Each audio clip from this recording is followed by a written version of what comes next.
but I was so dead from the Asian Championships already.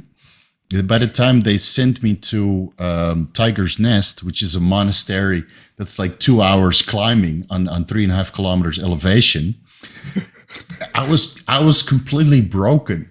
And my tour guide was still fresh. I was just, running up the mountain.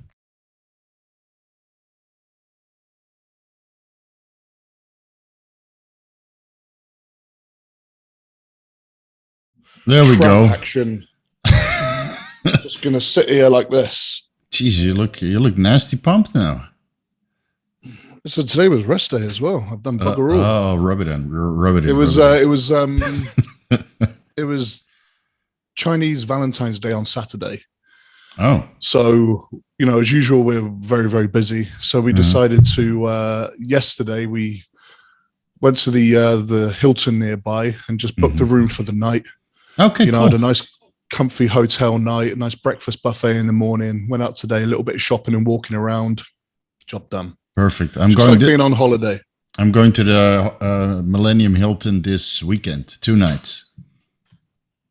Do it. I love doing that. We did it about a month ago as well at the they just built a new Kopinski hotel here in the city. Oh wow, okay, nice. That was very nice. It's very reasonably priced, when it's not like holiday season or anything like that. For $100, if that, you can get a really, really nice little just night away with the wife.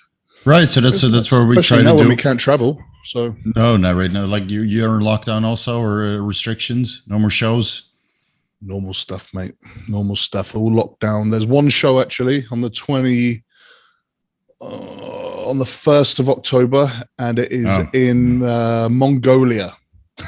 Oh, in Mongolia. Okay, it's nice, man. There, I would, if you can go. Not to do a show, just to have a look. Is it Inner Mongolia or Mongolia? Like in between? It will be Inner Mongolia if it's a Chinese show. Yeah, but it will be. I'm not sure whereabouts exactly, but I went there a few years ago to Inner Mongolia. We went right up on the borders, like up real close to Mongolia. Horse riding through the grasslands and all that. Oh, you've done that too. That's freaking awesome. Awesome, dude. That's freaking awesome.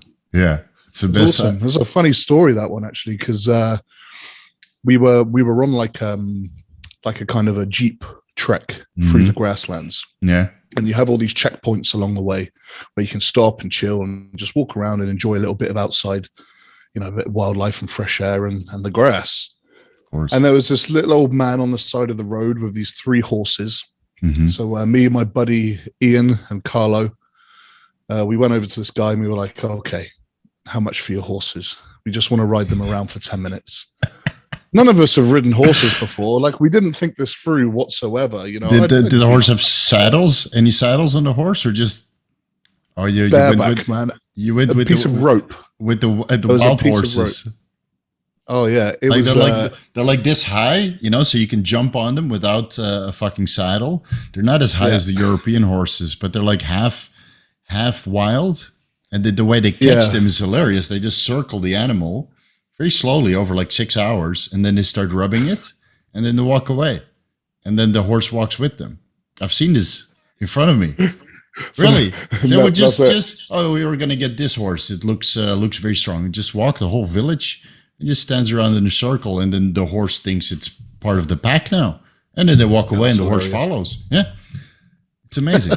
It's amazing, dude. Yeah, well, it was cool. We I didn't see them actually wrangle any horses, but we went over and paid this guy like, I don't know what it was, like $5 each or something like that, and he just went, here's the horse, and gave us the ropes, and we were like, all right. So we just hopped on, and little kick, and we're off across the grasslands at full pace, holding on for dear life onto this like piece of rope on a non-saddled half-wild horse in the middle of Mongolia, and all the people we were with on like this like sort of teacher holiday thing, and they were like, what the fuck are these guys doing? They're crazy. They're going to get themselves killed. And we didn't think about anything other than this is going to be great fun. like riding horses through the grasslands. Yeah, it's fun. Rather than like, you can do it everywhere, but you know, they just sit you on a saddle and they hold onto the rope and just walk you around. Yeah. We were like, no. Just give us the horses and just let us rock. Dude, we were sprinting across these grasslands. And this is so, this is amazing. It's so much fun. Like, we didn't think for 1 second that this could go horribly wrong. And you can break your collarbone. Yeah, and you can break your completely collarbone. Screwed. But it went fine. And then the mother of all rainstorms hit. And it rains there like just heavy torrential rain for like 20 minutes at a time. Mm-hmm. And we were out in the plains, so there was a little bit of wind as well. So of course, when the rain comes in hard sideways, horses will just stop. Yeah. And they'll just turn their back to the rain, so the rain's not hitting their eyes, because it was pretty heavy rain. So me and my buddy Ian, our horses have just like come to a stop next to each other in the middle of this field. And we're on the back of these horses, pretty much dressed like this. In fact, I think I had no shirt on, just shorts and flip-flops. You had full Tarzan. And, we were not dressed for horse riding whatsoever. And we were like, well, I guess we have to wait for the rain to stop because these horses aren't going anywhere. Mm-hmm. And our buddy Carlo was on the smallest little horse. It was pretty much a pony. And his horse just wouldn't stop running. He was just circles, and this Carlo's like holding on for dear life, like bloody Woody from Toy Story. You know, he just like legs and arms, just holding on.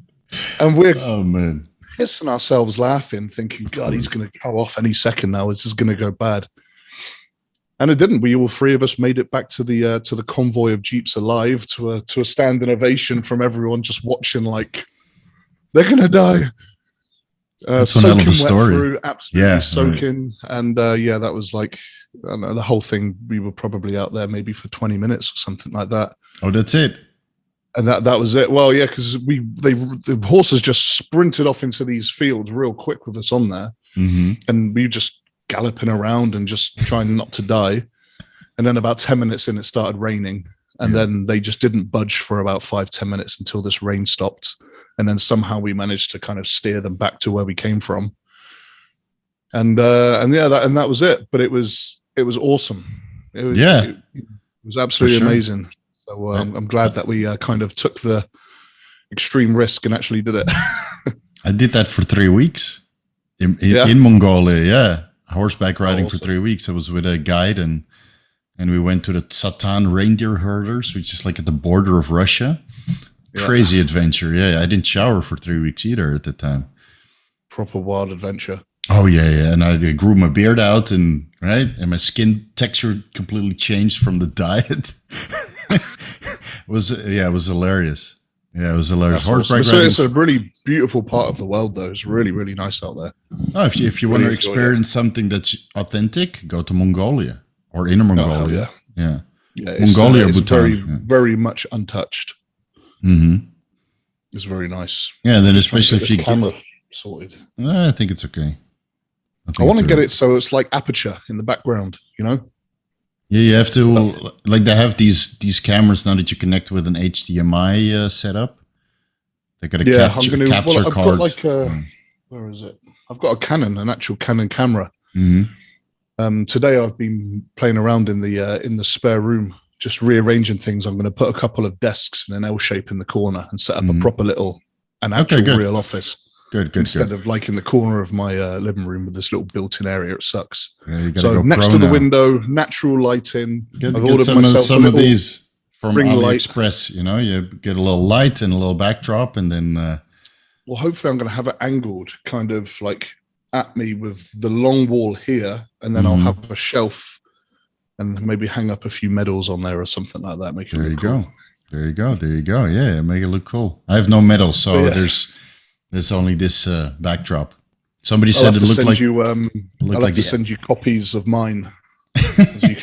you have some claim to them. Yeah, a little bit. You did all the hard work. I just steered you in the right direction. Next time I come over to Thailand, I'll bring them over, and we'll get some replicas made there for your wall. Sure. If I get all the medals I got that I contributed to, I'll be fucking stacked. Yeah, then I'd be fucking stacked. But again, these are all with the athletes, you know. So I don't mind. Yeah, I don't mind. Got them.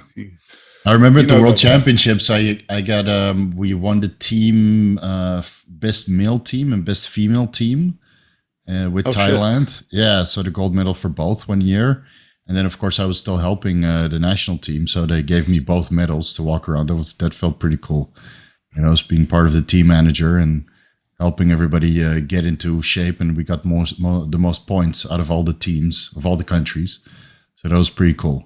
Yeah. Was that everyone all at the same show?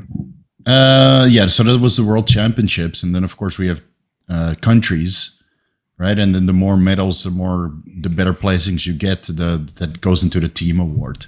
So that year we won both. Usually Iran wins the male, and then Thailand wins the female. But this year we got the male and the female.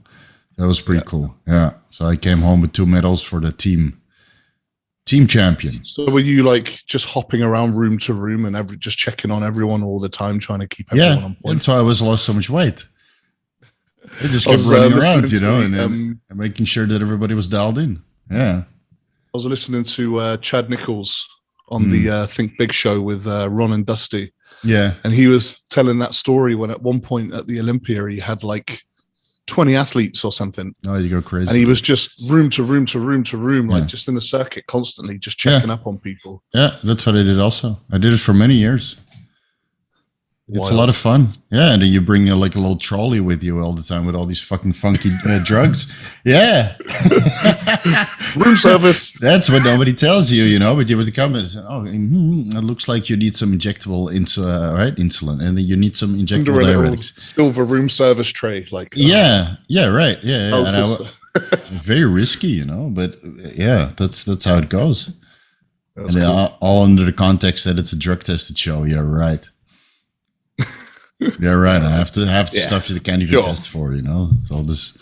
So it was, good times. I always lost a fuckload of weight, running around, and then I had like 10 minutes to eat and then go back to the other athletes. And it was a lot of work, but a lot of fun also. But probably accumulate quite a few miles. Just running around. No, I had to stay inside for a week after that. Like all the pictures that I have with my wife, you see, I look like a fucking AIDS patient, like gray face, no sleep, and then the scruffy hair and like covered in dream tan spots and like my bags in my eyes like this far, looks like fucking sunglasses. And I was ruined. Yeah. And then I would take my wife out for dinner, and then I would crash, like crash hard, and then I would wake up by the time we would fly home. And then after one year, but it makes for good memories, though, right? So I was in Bhutan, and then I was helping the Thai team, and then I had my Bhutanese clients that I was helping, competing against each other. But hey, I sell to both sides. And then I can say all of this now because I'm retired. And then I would help like other countries like Malaysia and Iran. So I would have like a fuckload of guys in the Asian Championships, right? And then. Like a lot of guys, and then all competing against each other, but not really in the same classes, because I was always get one guy that is in the same class, unless they were from outside. So I would help the Thai guys as part of the team, but they would compete against my athletes that nobody knows I was coaching, because I always kept it hush hush, because otherwise everybody would be upset, and they always got upset anyway because there's so much jealousy. So I would help these nodding and winking going on. Yeah, I would just and then everyone winking at Steve. Yeah, why are you saying? Yeah, this happened so many times. So at a point there was like going rumors around that I was the national coach for Thailand and for Bhutan. God. I got in so much trouble. In some bloody underground prison somewhere. Yeah, and there was so much drama always with the WBPF. So I'm glad I'm out of that shit. So I would stay in Bhutan that year. I was completely trashed, right, after the World Championships. And I was with my good friend Sange, who I coached for like 3 years till he retired. And he's like, no, you're staying behind. I'm going to take care of you now. So he donated me a holiday. Nice. Amazing. Yeah, amazing. And there's a tour company there. So one of his tour guides took me around Bhutan. It was amazing. I felt like a fucking king. Honestly, I felt like a king, just getting driven around. And today we're going to Taksan, some monastery, right? And another guy, we're going to the Dzong in Paro, which is a huge government complex. And I would just get driven around. But I was so dead from the Asian Championships already By the time they sent me to Tiger's Nest, which is a monastery that's like 2 hours climbing on 3.5 kilometers elevation, I was completely broken. And my tour guide was still fresh. I was just, running up the mountain. And here I was, 110 kilos. I just had all this buffet with my friend who won the class, right? Who won the Asian Championships class that I helped him compete. And so he was feeding me with cakes and ice cream and all this. Yeah, we got to celebrate. Right. And then the last day, he sends me up to this Tiger's Nest when I just gained 10 kilos of edema in my ankles and all that stuff. And then I was completely trashed after that also. I could not move. The worst shin splints ever. Yeah, the shin splints were not so bad, but I was just heavy. And then it was just heaving, like air. So because I gained a lot of weight, and then I had to walk up the mountain at elevation that I'm not used to. And all these guys, their hematocrit is like 54, 56% year round because they live at elevation, and it's like landlocked country next to the what is it called, the Himalayas. So there's no oxygen there, and all these guys have super high hematocrit, and it's completely normal there. But I didn't have that. Yeah, really, 15 minutes, and then I would have to, right, almost like you're puking. That's how crazy headaches. But again, it was 100% worth it. It was a great time. Yeah, makes for good stories, good experiences, right? Those kinds of things. Absolutely. I would love to go back. I would love to go back to Bhutan. I mean, Sangay Tseltrim took really good care of me when I was there. That's awesome. You don't get many like that, do you? Little Brucey bonus holidays. No, I was surprised. I helped him a lot, for his competition prep, so he showed a lot of gratitude. And again, it's like with you and Sangay, like we help each other so much, but it's usually a little bit more than coaching, right? So you build a very good personal relationship with people, and not with all clients, but with some clients, you build a very good relationship, and that transcends the usual coach-client relationship. So Sangay came to my wedding, right, and all that kind of stuff. So it's it goes a little bit further. So yeah, but now he's a movie star in India. Dope. Yeah, that's awesome. He leveled up hard. Hollywood type stuff. Yeah. He's been in several movies now. That's big over there. That's like he's doing well. Next level. Even like if you're a movie star in Bollywood in India, you're practically a god, right? Yeah. He's been there for a year. He just came back, I think, to Bhutan. I got to get in touch with him. It's been a while since I talked to him. But good people, man. Good people. That's cool. That's super cool. So no more shows for you this year.